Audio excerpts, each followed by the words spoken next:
We're back from the fucking hiatus, and appropriately enough, this chapter just happened to take take me a super long time to record, unrelated to everything else. But here we go, y'all. High stakes on Matara. We're picking up exactly where it left off last time. Chapter 14, Under Fire.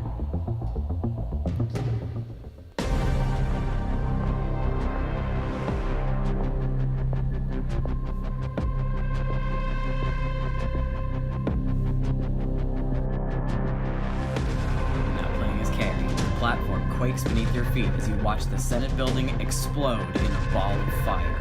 Your ears ring as the smoke shifts into a familiar symbol. It's the same symbol the assassins on the Atlas wall! That explosion was big enough to wipe out several blocks! This can't be real, I thought it was Cyphia. Guess we were all fooled. You watch as a piece of the Senate roof collapses, sending a cloud of debris into the air. Gotta help. Just because they were targeting Lyra doesn't mean her and Eos were actually inside when the bomb went off, right? Your voice breaks and Zakai nods empathetically. You're right, they could still be alive. As a series of bombs detonate in the distance, you and Zakai take off running down the walkway. Carrie, watch out! One of the buildings near the walkway topples in front of you, crumbling down overhead. But before it can hit you, Zakai pulls you back toward him to safety. Thanks. It's too close. He glances at the gaping hole in the walkway, preventing you from crossing to the other side. Small cracks start to spread out toward your feet. What should we do? Let's fasten a beam to walk across. Help me grab that beam. Zakai picks up one end of the fractured arc on the floor while you lift up the other. You throw it across the gaping walkway as a makeshift bridge. Go ahead, I'll hold it steady. You carefully step out onto the beam, moving across until you're safely on the other side. Right, your turn, don't worry, I got you. Tentatively, he inches onto the beam. Before he can take another step, the sound of cracking echoes through the vast space. Uh-oh! Zakai, run! He sprints across the beam, leaping across as the platform crumbles behind him, and he crashes down beside you. And then I gave my all to the first time that Carrie did his little, in the other bomb scene where he says, I hope I never have to do that again. And then they give me the same line with a different character saying, I hope I never have to do that again. I don't know. There's not time for this. Go run away. After getting safely off the walkway, you and Zakai make your way down to the Senate building, only to find a huge pile of rubble blocking your path as the streets are consumed by flames. There's gotta be another way around! Carrie, what if no one... A voice calls out as two figures emerge through the smoke. As they get closer, you're able to make out the Admiral and an agile Trita. Bitch, it's time! Captain Laura, Marshal Sentry, I'm glad to see the two of you are unharmed. Yes, bitch! I'm so happy that Carrie finally gets to meet Oberon. Oh my god, okay. Control myself. Laura. Oh, you must be Carrie. Name's Oberon. It's not surprising that Eos' brother is as durable as he. Is this a bad time for me to mention that, a little bit of a headcanon that I feel like Carrie, at some point in the past, hooked up with a cute Trita and never even learned his name? Unrelated to that, knows that Oberon is Eos' ex, and then now is the first time where he's like, oh shit, this is the same dude named, fuck. Anyway, that's absolutely the, inspiration I'm using for the following line.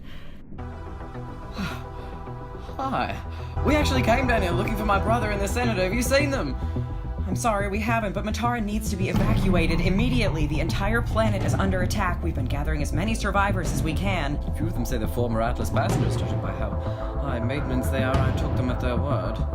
How can you joke at a time like this? Hundreds are dead or missing. Finding a way to laugh is the only way I stay sane on days like this.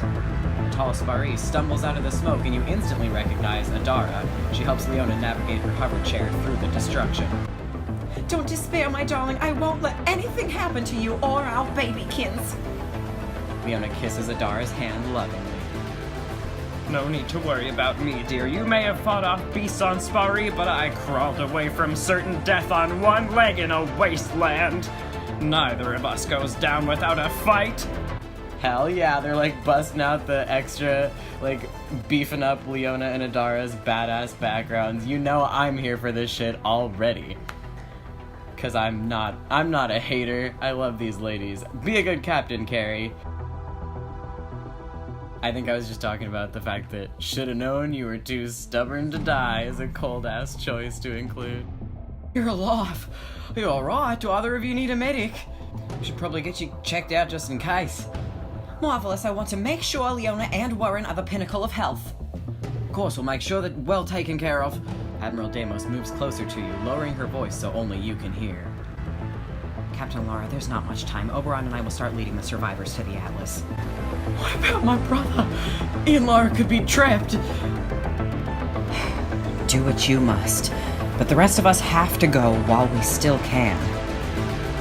She pats her arm sympathetically, then begins leading the others back the way you came. I'm not giving up yet, Sakai! Neither am I! I'm right here with you, until the end, Carrie. Just then, Merope and Rana crawl out of a nearby window, covered in soot. Help! Ogden's trapped! Blundering fool is going to get himself killed! What happened? Where is he? Tried to get into the peace talks, but they wouldn't let us inside. Ogden climbed up to the roof to see if he could get a better view. Okay, at this point, I'm like, this is the first moment in playing through when I was like, is he your stepdad? Who the fuck is he to them that he's like still hanging out with them after they're off the ship? She calls him by first name, but it's like, I don't know. I'm saying that he's the stepdad. Or, I mean, maybe he's just their like gay, annoying friend that goes everywhere with them. Because those are the only two options that anyone can be. You crane your neck as you look up, shielding your eyes from the harsh light of the fire. Please, someone help me! He waves his arms frantically, jumping up and down on the roof of the building, nearly consumed by flames. He doesn't have much time! We need to do something fast! Frantic, you search for anything that could help. A glint of metal illuminated by the fire gleams from beneath a pile of rubble. You peer closer to see a grappling hook pistol. And since it says that in the future battles or whatever it can possibly come in handy, I knew that immediately I wanted to take that shit, just because if there's any chance that any of the characters that, you know, I do give a shit about could be saved or helped by this in the future, you know, I will have been glad to have spent my diamonds on this. And in addition, I feel like Carrie's just a good boy who wouldn't leave someone in a fire under any circumstances, you know, he's a sweetheart and also a fool, so that, yeah, specifically since it says it's too dangerous to save him, I'm like, that, no, Carrie would never, he would never say that shit. Get the little gun. I mean, I paid for it already in my first playthrough, so I know that I did that. Got an idea! You sprint over to the pile of rubble, straining your arms as you lift a huge piece of debris off of the trapped grappling hook pistol. Casting the broken building framework aside, you reach for the pistol, prying it from the hands of a buried marshal underneath. Lift it up. If anything happens, I'll be right here. No matter what, make sure the others get to safety. He nods, his eyes never leaving yours. Oh, and this is the moment, guys. Because okay, no matter what, obviously these two have, like, canonically a romantic friendship, you know, where they, like, walk around Matara holding hands and spend hours, like, watching the stars laying down on top of each other. So, either way, I feel like Carrie's not a pat-your-shoulder type of guy in a life-and-death situation, especially not to Sakai. But also, I think he's been waiting to kiss him at the right moment, and he's like, it can't be now, but also I can't die without it happening at all, so just giving him one on the cheek. I don't know, this choice made me emotional, you guys. This unexpectedly made me emotional, you guys. You gently press your lips to the smooth skin of his cheek, the warmth of his cyberline sending a tingle of electricity through you. Oh. Be together again in the flesh. Taking aim, you fire the pistol, watching as the hook sinks into the ledge of the roof. It then lifts you up into the air. Whoa. The force of the gun gives you enough momentum to fly onto the roof, and you land a few feet from Octa. Captain, I thought I was as good as dead. He sighs theatrically and throws his arm over his forehead. Nothing more than a distant memory. Ogden, save the dramatics, we need to go! You can lament later. No time to waste. There's no other time to say a bunch of lines in a dramatic situation. You see what I'm fucking saying here? They're like saying way too much shit. Every character is saying way too much shit, but I also get that that's kind of like the curse of a primarily, you know, dialogue with sprites type of setup in a game. But I don't know, other games have handled that a little better than this. But also, other Choices books have handled that a lot worse than this. And even, there have been great Choices books, such as I'm gonna call out Endless Summer, one of my favorite series, is awful about having every single character just be quipping left and right when, like, the actual world is getting holes torn in it. Anyway, Octon's safe. He's fine. But the building explodes in a hail of debris and smoke, fire shooting up into the sky. So that's not good. Looks like you've lived to annoy me another day, Octon. Lucky Captain Lara was here to save you. You'd be bald and crispy by now. See what I mean with the, like, every single character is quipping? What I mean by that is that it robs the absolute fucking power out of the fact that Oberon is, like, a character who's a hardened guy with a good sense of humor who says that that's his coping mechanism, but also this, like, 15 or 16-year-old girl that doesn't know how to handle anything is, like, has the same amount of, like, stamina and ability to joke around when the city is burning around her, and her stepdad almost died. Who is he to her? Who is he to any of us? Another bomb shakes the city streets, breaking open the sidewalks into fractured pieces. I think it's time to go! We said we wouldn't leave before we found Eos! If we don't leave now, I don't think we ever will! The ground shifts beneath you, and you use Zakai's arm to steady yourself. You nod slowly. Okay. Let's go. You wave your arm over your head to signal to the others as part of the sidewalk falls into a growing chasm below. Everyone run back to the Atlas! As the street collapses into rubble around you, you flee with the others at your side. Now playing as Eos, baby's still alive! Smoke fills your nose and mouth as you open your eyes, and you cough as it reaches your lungs.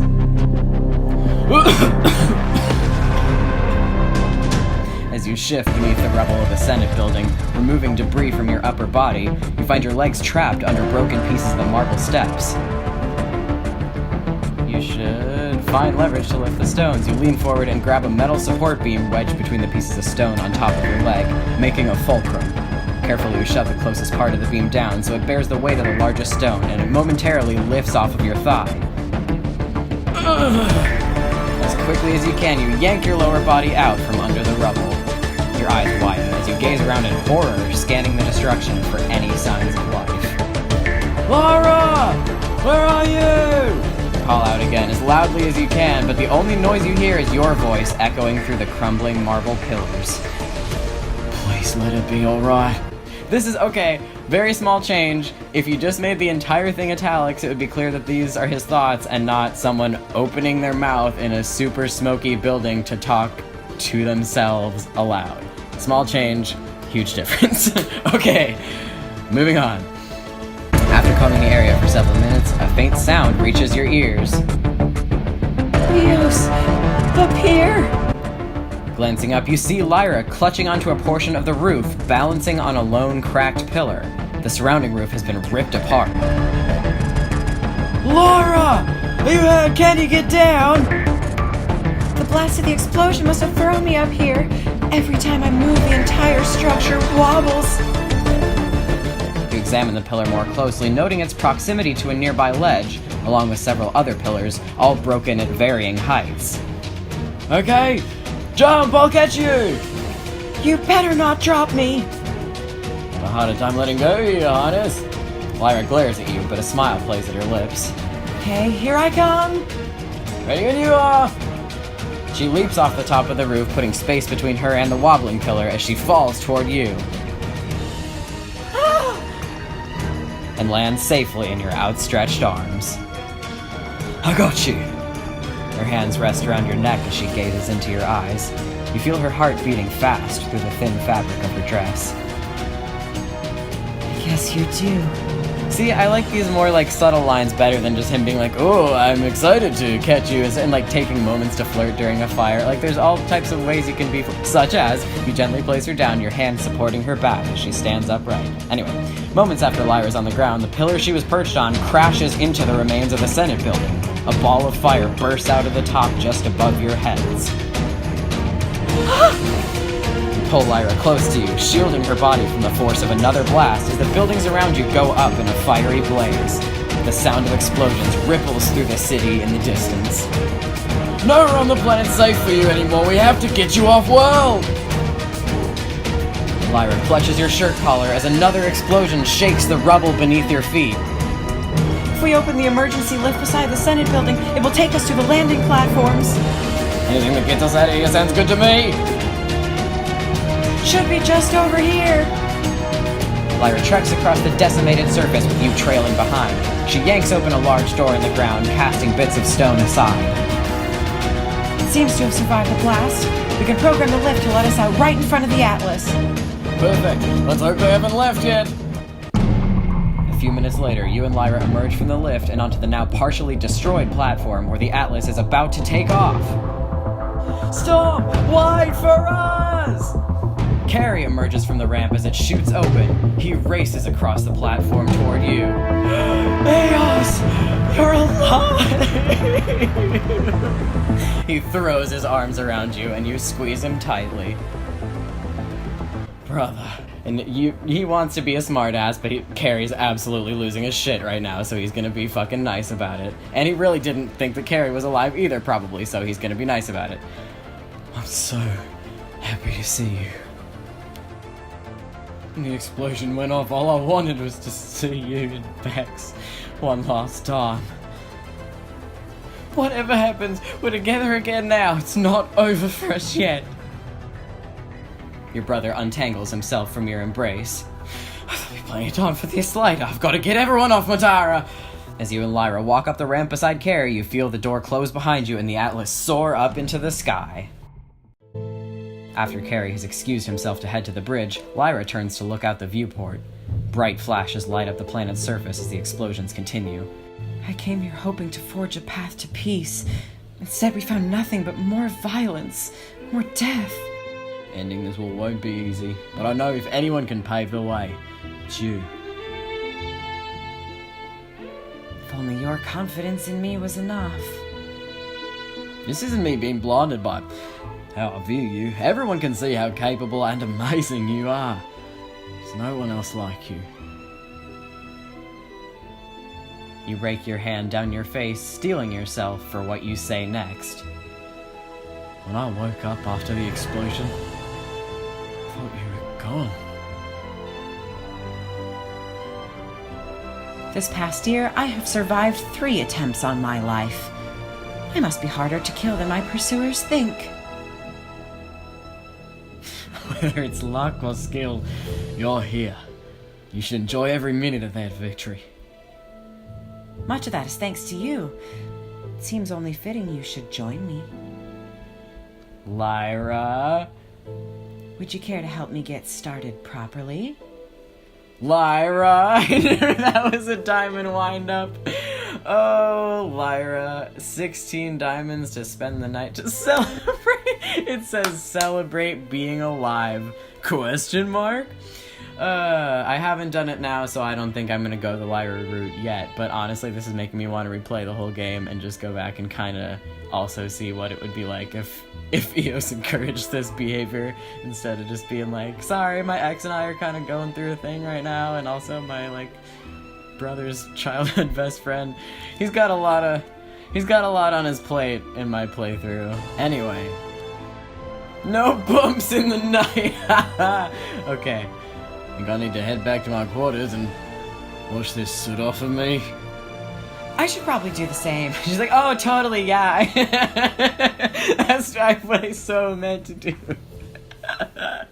Taking it all back, reeling it all in, and being like, it was just a joke, I was just kidding. Lyra. Sorry, I'm roasting her ass this whole time. I do like these descriptions and like the poetic things of ashes drifting away. I can't stop roasting Lyra's thirst. Alright, now playing as Carrie. A while later, the capital planet grows smaller as the Atlas leaves the burning surface of Matara behind. Who knows what will happen now, V? Honestly, me about the entire latter half of this book. Things can still work out, Carrie. Hey, honestly, me about the entire latter half of this book. You always find a way. A loud beeping emits from V. Incoming comm from Artemis. Patch it through. A holographic projection of Artemis appears in front of you. Captain Alara, I see that you made it off the planet intact. I barely made it out in time myself. Did the Atlas take any damage? No, it didn't, but aren't you worried about the crew? They're fine, by the way. But we had to offer passage to many former passengers and other survivors. Several of them are injured, and Octon was nearly killed during the bombing fallout. That is terrible news. I'll prepare a statement for him to sign, confirming that he wasn't officially a passenger of the Atlas at the time. The sound of leaves rustling causes you to turn to see the Empress standing in the doorway. I don't mean to impose, but I was hoping you had yet to chart a new course. I was about to discuss the matter with Captain Alara. Did you have something in mind? The senator nods and clasps her hands together in front of her. I spoke with Prince Barlow. He didn't attend the peace talks due to his fear of the threats made on his life. Well, he wasn't wrong about the danger. Barlow has vital information about the attack on Matara and believes it can convince the Jara and Vanguard to lay down their arms. Do you know what it is? No, we can't risk it being intercepted. Prince Barlow is also worried about the safety of Epoch. They try to avoid any conflicts.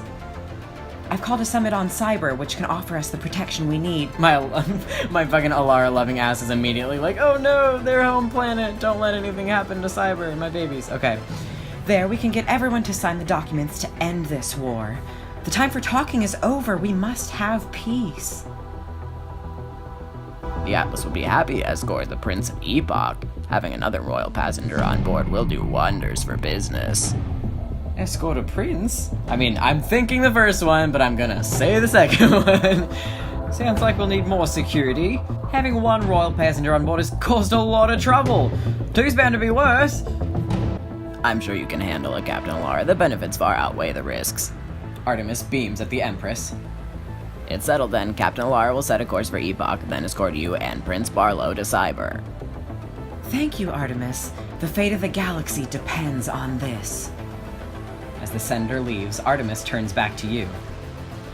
The Epoch are notoriously particular about their customs. It's important to show Prince Barlow that you respect the ways of his planet. Of course, Artemis. I'll make sure his journey is comfortable and puts him in the right state of mind for orchestrating peace. Just what I wanted to hear. Good luck, Captain Alara. And be sure to dress appropriately. The projection of Artemis disappears, and V twirls around in excitement, because of course her fucking ass does. But guess what, V? Guess what, V? This time, get hype, because I'm about to buy it for real, even though there's a big hole in the armpit. Okay, highlights, I like the sparkly parts, I like the rings, and I like the patterns of it, and I'm sure also the female outfit is a lot better than this. And I like that it's like a little cape underneath and stuff, like I'm sure it's a cool design, but it's just a weird, like, that big old cutout in the armpit. I guess that's for your, love interest of choice to poke their fingers into. You know I chose this look. Get that golden planet. Schmanet.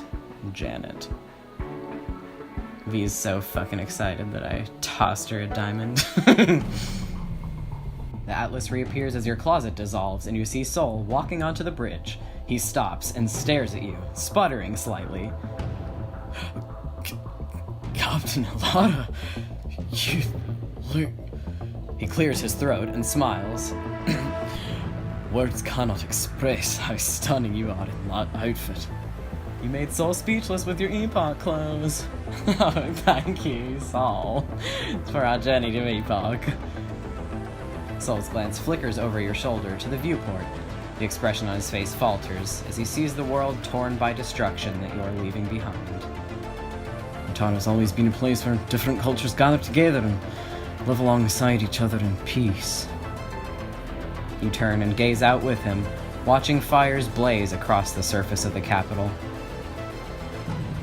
For so long, I thought I could escape all this, all war. But now, it's time to find out who's behind these attacks. I need to stop running and join the fight. Go, Carrie, go! Go, Carrie, go!